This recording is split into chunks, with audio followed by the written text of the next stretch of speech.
Okay, dear students. As of now, we have completed many of the topics for the first chapter. I have also introduced the field lines, the concept of electric flux. In the previous lesson, we have discussed that the main formula for the electric flux, that is your phi, is equals to E S cos theta, where theta is the angle between E and S, where E is the electric field and S is the area. Yes, okay. This was the main formula which will give you the electric flux through any closed surface. But today our topic is Gauss law. This Gauss law is again related with the flux only. So before going to the what is it, let's write the statement first. First we'll try to write the statement of the Gauss's law, then we'll proceed. Now remember, this Gauss's law will solve around 40% of the numerical that has been posted today in all the 4 WhatsApp groups. Okay. Now what does it gives? First one के दिन्छ यसले? Gauss law ले के दिन्छ र कतिखेर मात्रै Gauss law लगाउन सक्छौं? यो दुईटा कुरा इम्पोर्टेन्ट छ. When to use Gauss law? Okay, let's write the net is very important word है यहाँनिर, यो मिस हुनु भएन. The net electric flux. Okay, the net electric flux through any closed surface is, okay, the net electric flux through any closed surface, CLOSED, closed surface, is 1 upon epsilon naught times 1 by epsilon naught times the net charge enclosed by the surface. 1 upon epsilon naught times the net charge enclosed by the surface. Okay, according to the statement, के भन्दैछ phi net, that is the net flux कहाँबाट? Any closed surface. अहिले बुझाउँछु what is it. Is कति भन्दैछ 1 by epsilon naught times the charge enclosed by the surface, अथवा enclosed लेख्नु मन परेन भने charge inside the surface. Okay, यहाँनिर हेरौँ. What is a closed surface? Simple भाषामा के हो closed surface कसरी बुझ्ने भन्दा, जस्तै this is a marker. It's a cylindrical in shape. Now this is a surface एउटा, this is a curved surface. Got the point? माथि टपमा कस्तो छ सर्कुलर, यहाँ पनि कस्तो छ सर्कुलर. अब यहाँबाट अम्ला हाल्यो भने भित्र पस्दैन, बन्द गरेको छ यो surface. That is a closed surface. For example, football अम्ला हामीले हाल्दा भित्र पस्दैन, क्लोज्ड छ. Basketball, cube, cuboid, close cylinder, दुईपट्टिबाट बन्द गरेको हुनुपर्छ. यो सर्फेसहरुलाई हामी के भन्छौं? Close surface भन्छौं. र गॉस लॉ तिमीहरुले कतिखेर मात्रै अप्लाई गर्न सक्छौ भन्दा when the surface is closed. Remember this, when the surface is closed. अब नेक्स्ट मा आउँछ यो क्लोज सर्फेस. Closed surface. यसको लेटर अन हामीले नाम अलिक चेन्ज गरेर यसलाई हामी के पनि भन्छौं? स्पेलिङ मिस्टेक हुन्छ कि जस्तो लाग्दैछ.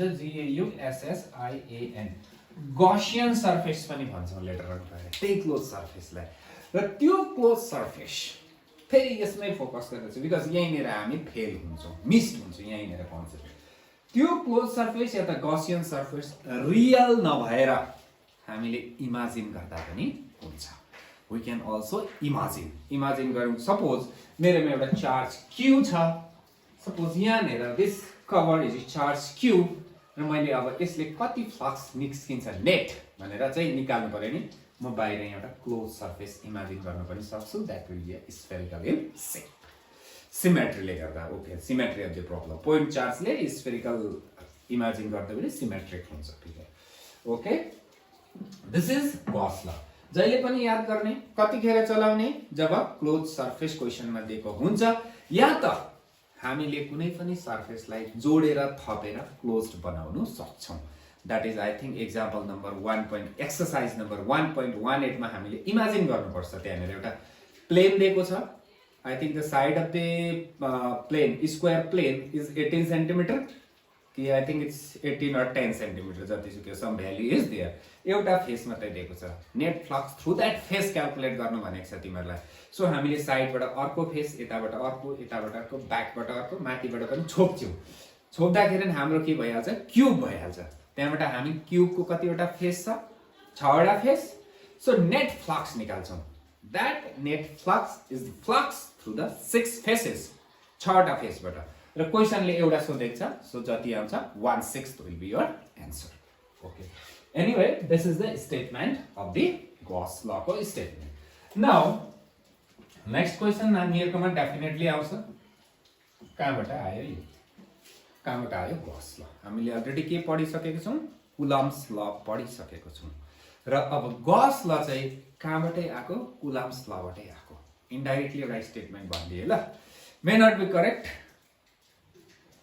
मे बी करेक्ट तर मेरो लागि चाहिँ करेक्ट हो Gauss law is true Gauss law सत्य हो यदि Coulomb's law ट्रू हो भने that means Gauss law cannot be true if Coulomb's law is not true र यहाँनिर नानीहरुलाई एक्जाम्समा क्वेशन्स पनि आउन सक्छ had the Coulomb's law been जुन चाहिँ हामीले अस्ति पढेको Coulomb's law छ त्यो इन्भर्स स्क्वायर नहुनु हो भने Coulomb's law ट्रू हुन्थ्यो कि हुन्थेन भनेर पनि सोध्छ त्यो चाहिँ तिमीहरुलाई हामी एउटा सानो 3 मिनेट्स को डेरिभेसन 4 मिनेट्स को डेरिभेसन गर्दै छु Gauss law को प्रुफ त्यसको बादमा फेरि यो क्वेशनलाई सोच्नु त्यहाँबाट तिमीहरुले आन्सर पाएन भने एट द एन्ड मैले बिर्सिन भने चाहिँ आन्सर भनेरै जान्छु okay let's proof so proof PROOF हुन्छ ल Please, I am very weak in spelling.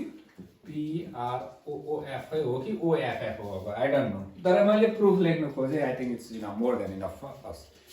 Okay, proof.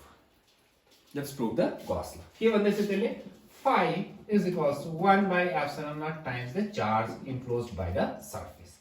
Okay. लेखौं. Let us consider all of you right? Let us consider a point charge Q.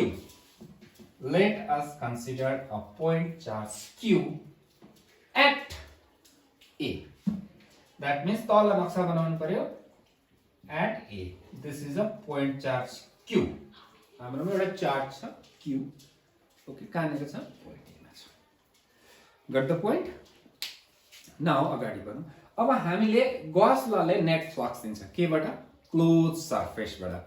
That can be imaginary also.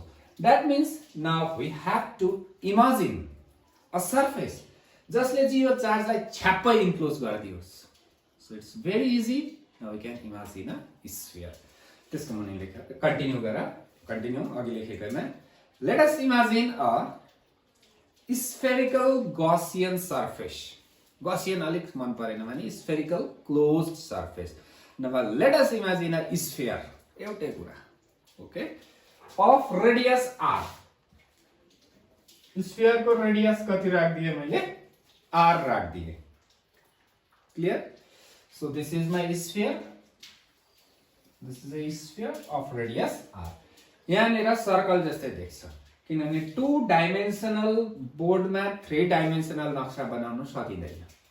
Okay so यो sphere सम्झ तिमीले सम्झ football सम्झ नि यसलाई football र तिमीहरुको जमानाको football त कलरफुल छ मेरो जमानाको फुटबल ब्ल्याक एन्ड व्हाइट हुन्थ्यो कालो सेतो बक्स हुन्थ्यो र यो फुटबल इमेजिनरी स्फियर हामीले इमेजिन गरेको जुन चाहिँ भित्र चाहिँ चार्ज कति मात्रै छ क्यू मात्रै छ. That means the charge enclosed by this sphere is only Q. Okay. Now, a डल्लै surface area of the sphere छ नि डल्लै sphere. त्यसमा मैले सानो एउटा बक्स लिएँ. ब्ल्याक एन्ड व्हाइट फुटबल एउटा बक्स. नानीले सोच्यो सर यो अलिक आधी मात्रै देख्यौं. आधी खोइ भने उतापट्टि छ. यहाँनिरको आधी मात्रै देखे आधी यसको उतापट्टि छ हामी देख्दैनौँ. Sphere is like this. यस्तो surface छ. ओके जस्तै यहाँनिर हेर्यो भने यहाँ एउटा मैले सानो एरिया बनाए यदि आधी मात्रै भिजिबल हुन्छ यतापट्टिको is not visible.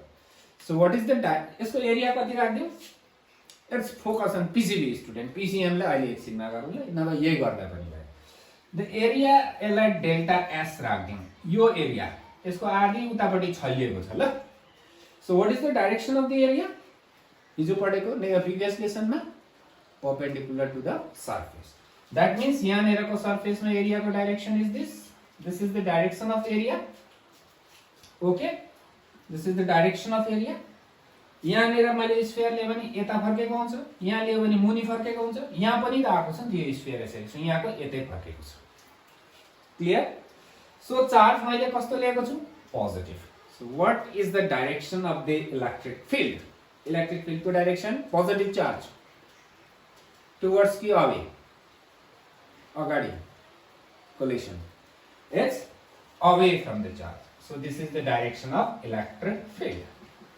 now the direction of electric field यता छ एरिया पनि एकैपट्टि एउटै डाइरेक्सनमा छ यो एरियामा अब यहाँ नेरको एरिया रे पनि दुईटै यता फर्किन्छ ओके नाउ त्यसको मतलब द फ्लक्स थ्रु नक्साको मुनि ल अथवा यतापट्टि साइड छ भने यहाँ जग्गा छ भने can write the flux through delta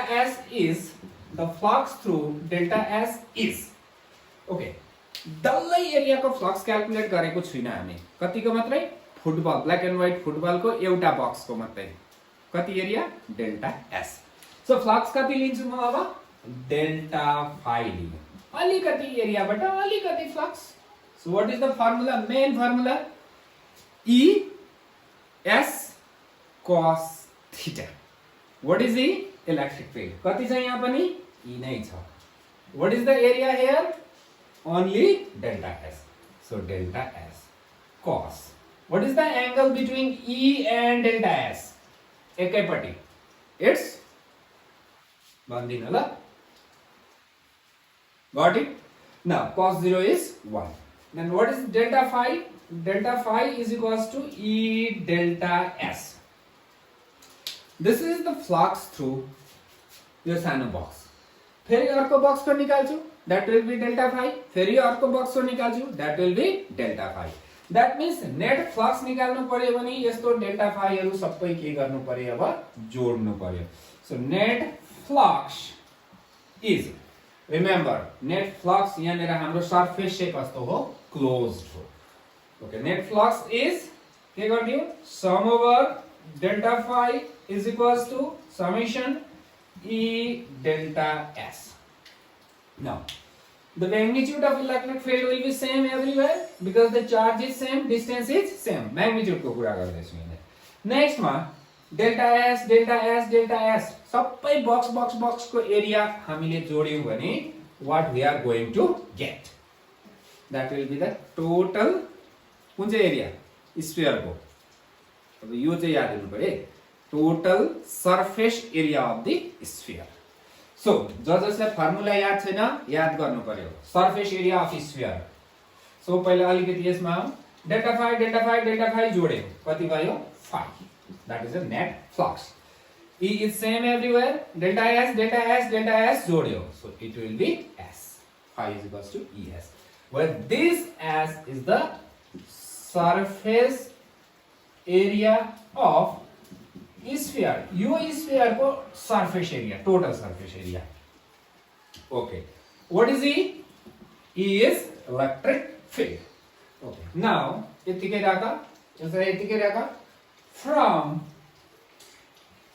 Coulomb's law okay कुन चाहिँ लबाट Coulomb's law ले के दिन्थ्यो force electrostatic force तर त्यही force per unit charge is electric field that means the electric field also indirectly or directly comes from which law only Coulomb's law only that means E is equals to magnitude मा focus गरेर distance कति छ r so formula के हो q by 4 pi epsilon naught r square is the value of electric field at this point यो point मा पनि magnitude के हुन्छ यो different point मा same हुन्छ so what is s now त्यसको पनि लेखेर now S is equals to surface area of dish. Surface area of sphere. All of you must know 4 pi r square class 12 science हो नि त. Okay. 4 pi r square. s को value याद छ हामीलाई अब यहाँनिर, e को भ्यालु पनि हामीलाई याद छ। We can easily substitute. लेख्नु मन पर्यो भने लेख्नै पर्छ। यो त पज गर भिडियोलाई लेख। I am going to tell you now. Phi is equals to कति भयो? Tell me the value of e। मनमा नै भन्दै जाऊ तिमीहरू पनि नि आफै। It will give you more practice. Dot 4 pi r square. अब के भयो? सक्यो त। 4 पाई केटा भयो, r स्क्वायर केटा भयो। नाउ अघिको क्वेशन, यो r स्क्वायर चाहिँ कुलाम्सको इन्भर्स स्क्वायरबाट आएको हो नि त। सो यहाँ पनि r स्क्वायर चाहिँ काट्यो। अब कुलाम्स ल इन्भर्स स्क्वायर नभएको भनेदेखि यो r काटिन्थेन, गस ल के हुन्थेन आफै सोच। So phi is equals to अब कति बाँच्यो? q बाई 4 पाई गयो, r square q by epsilon naught. This is what the Gauss law says. So हाम्रो सरफेस अलरेडी कस्तो थियो? क्लोज। सो नेट फ्लक्स कति भयो? 1 by epsilon naught times the यो स्फियर भित्र चार्ज कति छ? q। So q। This is the proof of the Gauss law. नानीहरु एक्जाममा कोही बेला कन्फ्युज हुन्छौ तिमीहरु। क्वेशनले चाहिँ फिजिक्सले चाहिँ के गर्छ भने जति सक्दो तिमीहरुलाई क्वेशन ट्विस्ट गर्ने ट्राई गर्छ, कन्फ्युज बनाउने ट्राई गर्छ। They are not checking your memory, they are checking your concept. Concept check गर्छ उनीहरुले। If the concept is clear, game is finish. Okay, now हामीलाई गसलाई याद सानो सानो ट्रिकी कुराहरु गर्दैछु।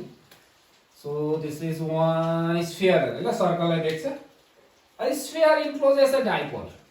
Dipole मतलब plus q and minus q, नक्सा दिएको हुँदैन। And sphere encloses a electric dipole. What is the net flux भन्छ? So what is the net charge? Closed surface sphere cube आयो भने पहिले दिमागमा ल्याउनु यो काहीँ न काहीँ गस लसँग रिलेटेड छ, फ्लक्स रिलेटेड छ भन्ने चाहिँ क्वेशन छ। Got the point? So what is the net charge? 0. So कुनै पनि क्लोज सर्फेसले इलेक्ट्रिक डाइपोल इन्क्लोज गर्यो भने एन्सर आँखा चिम्लेर कति लेख्नु? 0 हो। होइन, आँखा चिम्लेर नलेख्नु, अर्को लेखे पठाउँला, फेरि अर्को ठाउँ लेख्छु। Anyway that's it. एउटा यो क्वेशन हुन सक्छ सानो सानो। अर्को क्वेशन हेरौँ। दिस इज अ स्फियर, यो पनि स्फियर। सर कसरी काट्यो भन्दा अघि मैले के भनेको छु? इमेजिनेरी पनि हुन सक्छ। This is a sphere. र यहाँ q राख्दियौ, यहाँ q राख्दियौ, यहाँ 2q राख्दियौ, या -q राख्दियौ, यहाँ 3q राख्दियौ, के जान्छ? मेरो के जान्छ? ओके, यो s1, यो s2, यो s3। So what is the flux through s1? खाली फोकस अन s1 त्यतिखेर। सट्टै हेर भित्र चार्ज कति छ? यहाँ q कति भयो? 2q। So what is, so sorry for disturbance. So what is the net flux? Total charge 2q by epsilon naught. अब s2 को कुरा गरे भने यो q र यो q गयो, 2q बाई एप्सिलन नट भयो। s3 को कुरा गरे भने 3q minus q, again 2q by epsilon naught. अब यसैले के भन्छ? What will be the flux when the whole of this system is inserted inside the liquid भन्छ। पानी मुनि हाल्यो भने के हुन्छ भनेर सोध्छ। सिम्पल छ, epsilon naught will be replaced by epsilon. So what is epsilon? Permittivity of water. Then again the concept of dielectric will come.